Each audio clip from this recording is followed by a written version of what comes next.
Assalamualaikum. Jangan lupa like, comment, and subscribe. Bye. Jadi kalau kita berdiri di atas lembah itu nampak San'a itu nampak di bawah. Tak bedah di atas gunung ya, San'a nampak di bawah. Kita naik lagi ke puncak nampak Yaman itu nampak ya. Makanya struktur Yaman itu mungkin hampir sama seperti kita Aceh ni Pak. Gunung turun gunung Pak, naik gunung turun gunung Pak. Ya. Kaum muslimin sedang jemaah yang dirahmati Allah Subhanahu wa taala. Makanya sama niat ayamin 8 hari Pak. 8 hari 7 malam. Jadi dimulai dari hari Rabu sampai 7 hari selanjutnya. 7 malam 8 hari selanjutnya. Dimulai pada musim dingin lagi. Nyan kapal doa. Fisita. Dimulai pada musim dingin. Yaman itu bisa sampai 1 derajat, Pak. 1 derajat dan bahkan 0 derajat. Itu di Yaman. Lagi ketemu lang kulkas ni, Pak. Artinya dinginnya menyota penghabai tebit lagi apa nanti babah, Pak. Itu Yaman. Mereka itu diazab oleh Allah sudah musim dingin, kemudian angin kencang lagi, pakiban lepi, Pak. Makanya di Yaman itu sama seperti di Takengon, hotel Hanase, Pak. Hanase hotel, kepu AC, Pak. Ya. Jadi nak perlu AC. Jadi makanya mereka diazab oleh Allah sudah musim dingin, diazab dengan angin kencang, tidak berhenti-berhenti anginnya. Husuma, mutatabi'at. Setelah ini datang lagi. Kita lihat nanti bagaimana kondisi mereka. Fataral qauma fiha sar'a. Ya, coba dibaca Pak. Maka kamu melihat kaum Ad pada waktu itu mati bergelimpangan. Sudah. Sar'a itu bukan mati bergelimpangan. Ini maksud Fataral qauma artinya kamu lakukan penelitian kata Allah. Coba kamu lihat. Kamu lakukan penelitian. Coba kamu pelajari sejarah kata Allah. Kamu lihat sejarah. Kamu pelajari sejarah. Kemudian kamu buat penelitian. Fatara qauma fiha. Di dalam angin selama 8 hari 7 malam itu sar'a. Maksud sar'a apa? Matruhin. Mereka terlempar semuanya. Tidak berada di kampungnya lagi. Kenapa? Karena angin sangat kencang. Sehingga angin itu membawa mereka ke Arabic Sea. Jadi saya ulangi lagi, di bawahnya Arabic Sea, di sampingnya itu adalah Laut Merah. Mereka tidak ditenggelamkan ke Laut Merah tetapi ke Arabic Sea. Ya, tidak ada satupun yang selamat. Kita lanjut lagi sekarang. Ini makna matruhin. Apa namanya? Sar'a. Satra itu matruhin. Kalau di dalam perkuliahan, seorang enggak pernah masuk kuliah itu orang Arab mengatakan matrut. Kamu sudah di DO. Hanjit le no, tebit gede. Kamu sudah ingkar kepadaku, nak boleh lagi tinggal di bumiku kata Allah. Tebit gede, ya, Pak. Maka mereka dikeluarkan oleh Allah dari kampungnya. Bahkan lautan itu juga kan punya Allah juga, ya, Pak. Ya. Makanya ketika Nabi Adam alaihissalam itu berbuat kesalahan, menurut kita simple. Ini ada dalam tafsir Ibnu Katsir, Pak. Ada riwayat yang membuat dialog Allah dengan Nabi Adam alaihissalam. Apa kata Allah? La yujawiruni man asani.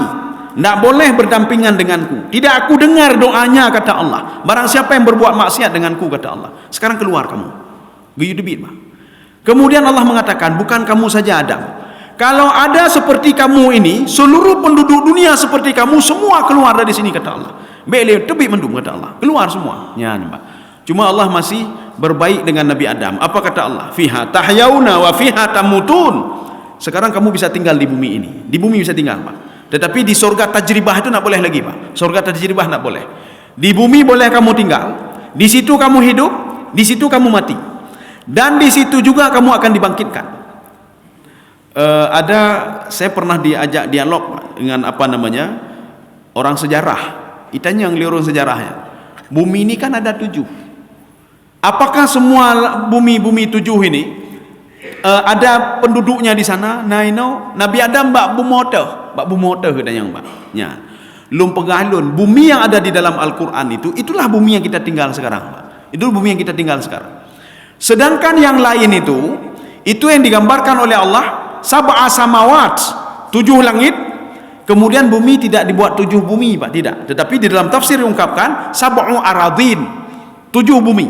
Artinya apa? Bukan lapisan di dalam bumi, tidak, tapi di luar-luar sampai ke bawah. Sehingga Nabi Ibnu Abbas ketika menafsirkan surah Nun, Nun wal qalami wa ma yasturun, apa kata beliau? Nun itu apa? Al-hut. Hut itu ikan paus yang pernah menelan Nabi Yunus alaihissalam. Sekarang di mana ikan paus itu?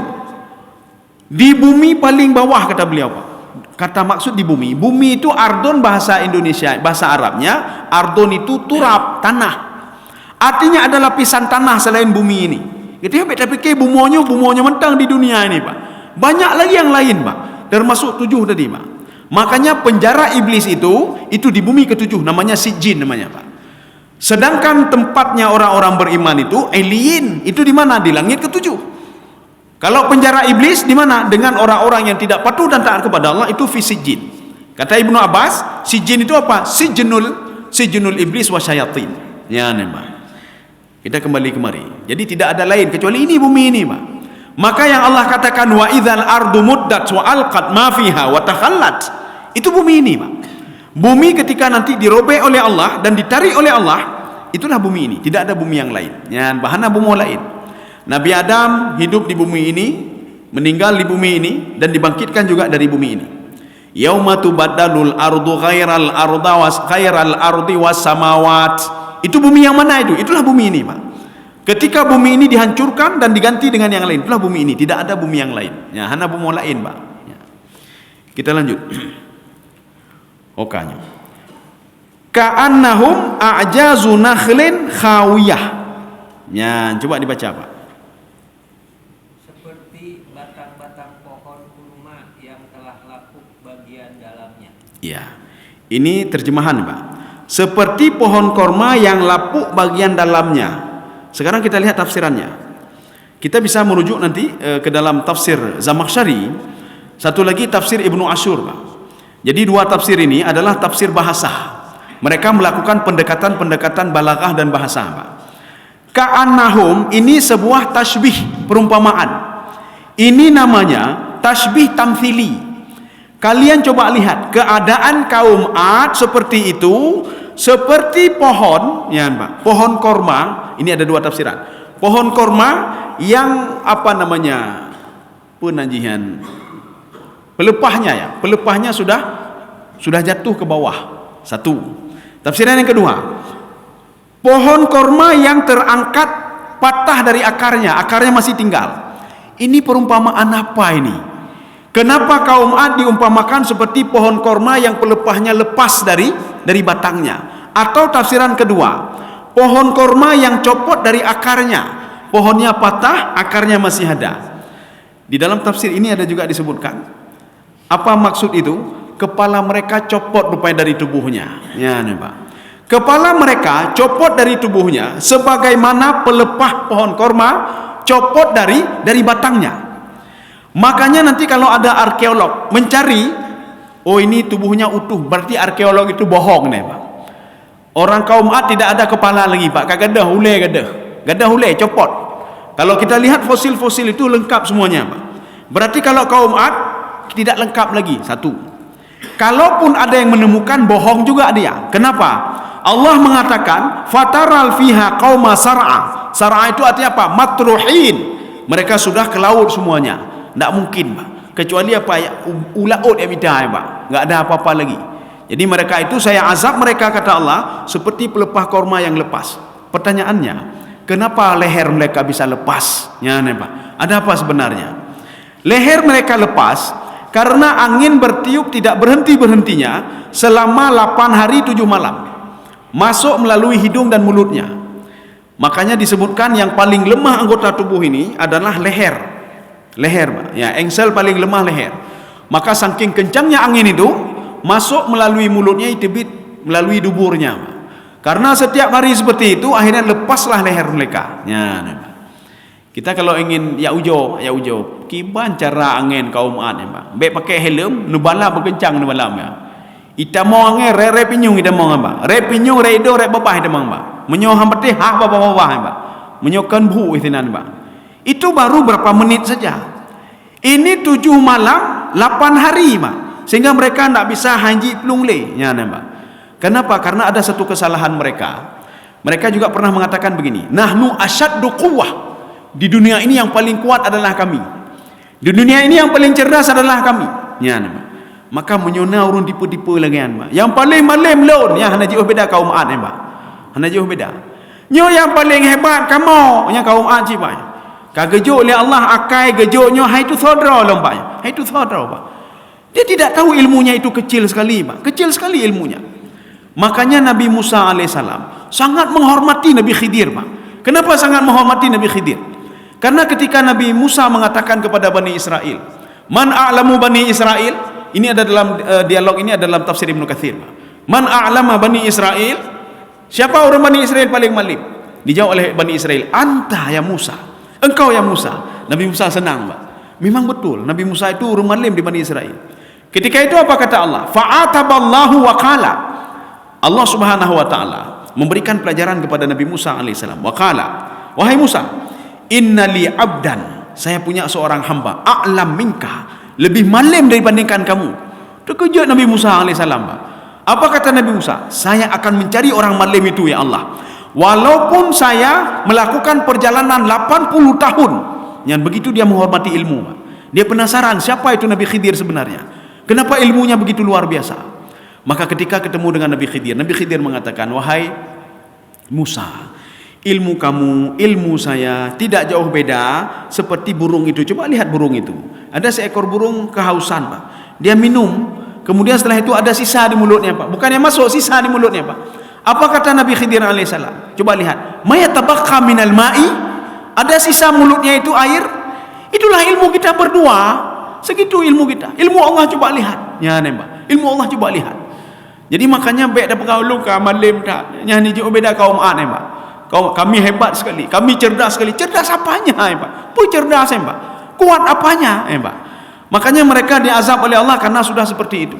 Memang diakui, Pak. Allah mengakui sendiri, lam yukhlaq mithluha fil bilad. Tidak ada orang seperti itu di dunia ini, hana legawaknya, Pak. Kekuatan mereka itu lebih dahsyat, Pak, di dunia ini. Tidak ada yang seperti mereka. Tapi mereka sendiri yang tidak tahu diri. Itu saudara, Pak. Ya, Pak. Kaum muslimin sedang jamaah yang dirahmati Allah. Kita lanjut ya sedikit lagi. Ka'annahum a'jazu nakhlin. Ya, kita lihat sekarang tafsiran di ini. Ai bila ru'us. Mereka mati tidak ada kepala, Pak. Yang kabruthan, ya, Pak. Kalau kaum Nabi Lut itu ketika mereka mati itu matanya sudah copot, ya, Pak. Sebagian mengatakan bukan copot tapi dibutakan oleh Allah. Ini ada dua tafsiran. Fatamasna ala ayunihim. Jadi maka mata mereka itu copot. Kenapa?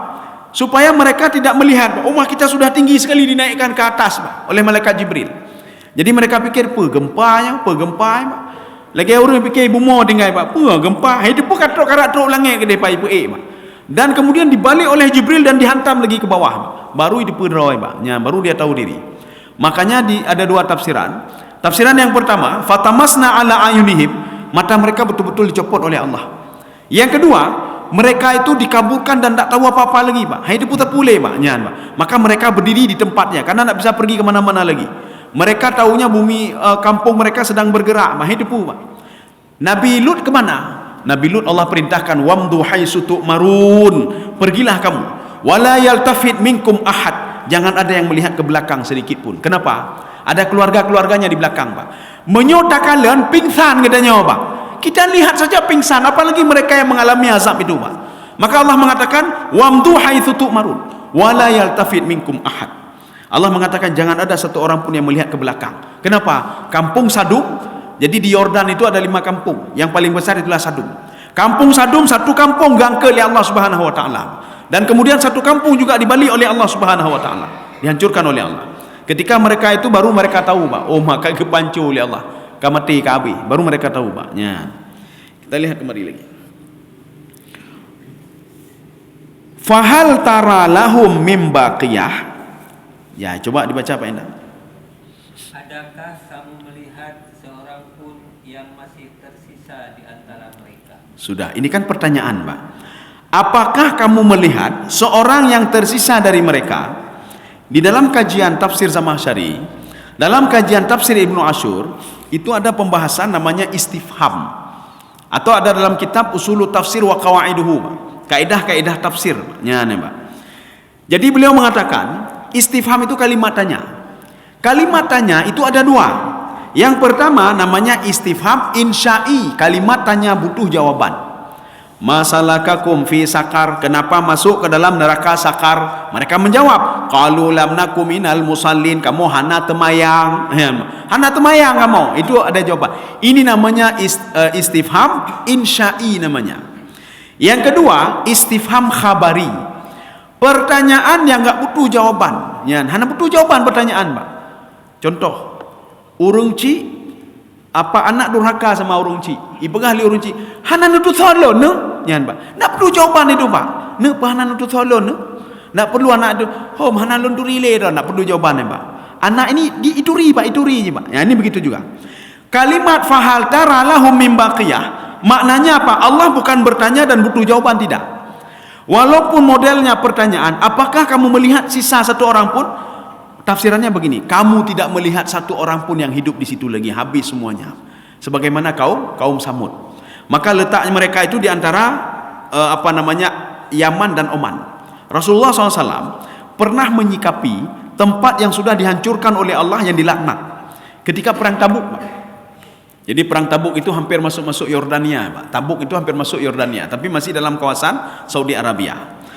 Jadi ketika selesai perang Tabuk, Rasulullah SAW dengan para sahabat karena kehausan sekali mencari sumur. Akhirnya dapatlah sumur itu di sebuah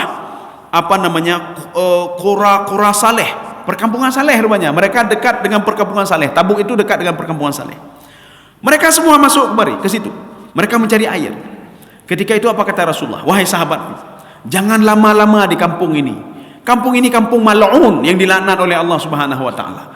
Habis kamu cari minum, keluar cepat-cepat. Ya, nembaknya. Maka hati-hati, Pak. Kalau kita masuk ke tempat yang sudah dilaknat oleh Allah, maka cepat-cepat keluar. Kenapa? Karena bau-bau laknat itu akan mendekati kita juga. Seperti orang yang dekat dengan orang saleh, rahmat itu akan dekat juga dengan kita. Kita dekat dengan orang-orang yang dilaknat, maka bau-bau laknat itu ada juga sama kita. Maka Rasulullah mengatakan jangan dekat dengan setelah minum langsung keluar. Ya, begitu juga posisi kaum Ad. Jadi sekarang kaum Ad di mana, Pak? Ya, di mana Ada perusahaan minyak terbesar di dunia, Tramco, Pak, ya. Pada tahun 2017. Jadi mereka mengajak seorang penafsir, Pak, yang dari dari Mekah itu. Jadi menurut Al-Qur'an, arahan Al-Qur'an, itu penduduk kaum Ad itu tinggal di antara Yaman dan Oman.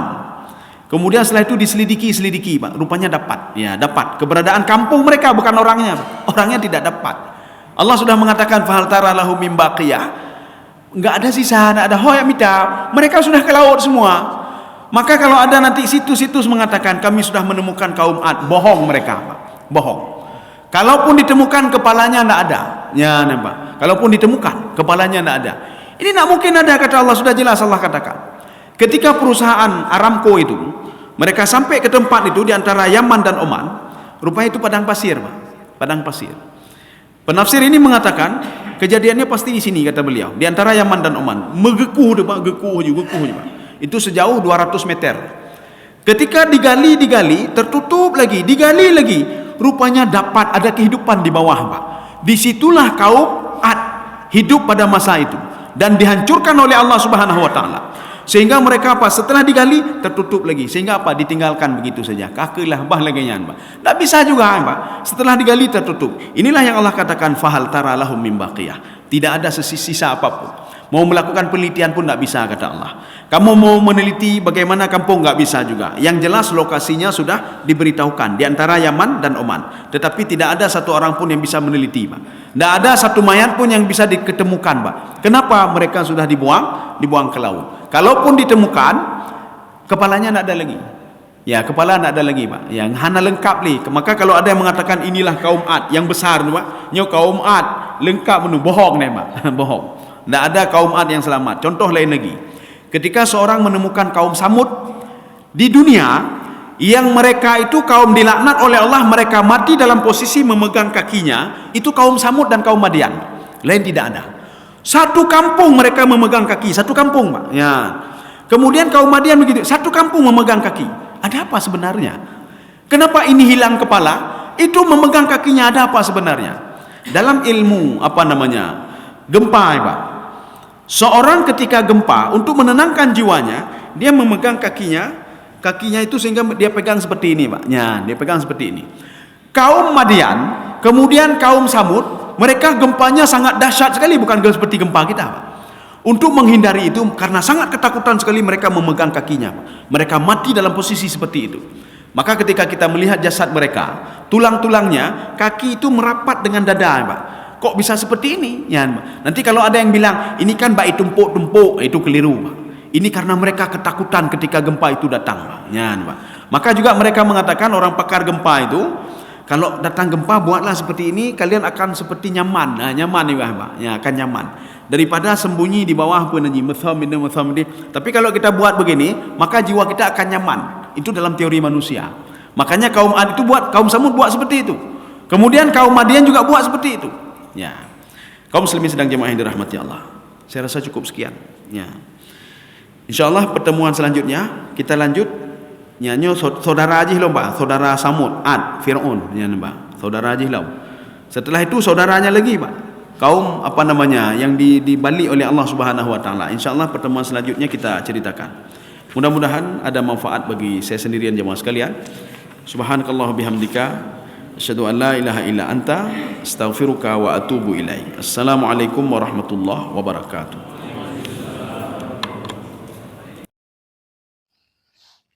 Terima kasih.